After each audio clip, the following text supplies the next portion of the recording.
Tavo prisistatymas. Aš esu Gytis Priešmantas iš Klaipėdos. Man yra 18 metų. Praeitą sezoną žaidžiau už Gargždų sporto mokyklą MKL čempionate. Kaip vertini praėjusią stovyklą? Gerai vertinu.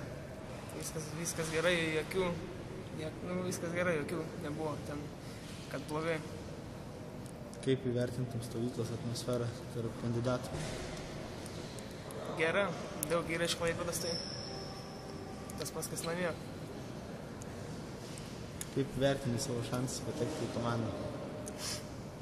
Vidutiniškai. Ar lauki kandidatų tarpusavio varžybų? Taip, labai. Kur sportuoti tau labiau patiko, salėje ar lauke? Salėje, bet ir lauke gerai buvo. Geras buvo pasirašymas fizinis. Kaip vertintum trenerio darbą stovyklos metu? Gerai, yra įvesta tvarka. Viskas gerai. Gerai, tai ačiū. Trumpas tavo prisistatymas. Esu Tadas Kliūkšta, 23 metų. Pozicija 2, 3. Kaip vertinti praėjusią stovyklą? Man atrodo, blogai vertinti net negalėtų.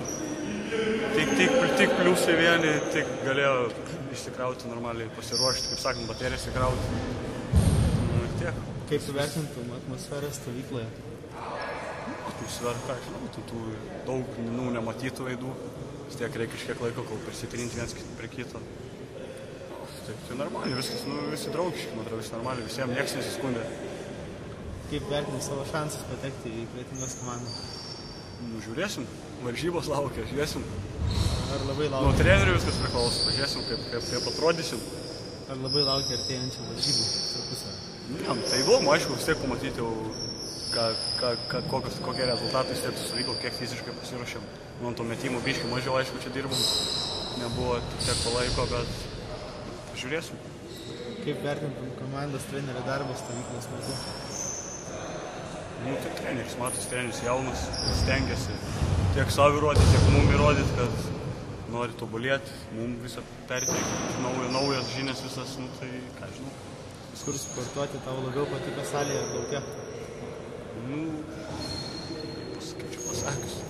Ir laukia fainai buvo po kažkiek po ilgos pertraukos ir salėje. Kad toj salėje tiek iš tikrųjų ir tą turėjom, ne tiek daug treniruočių.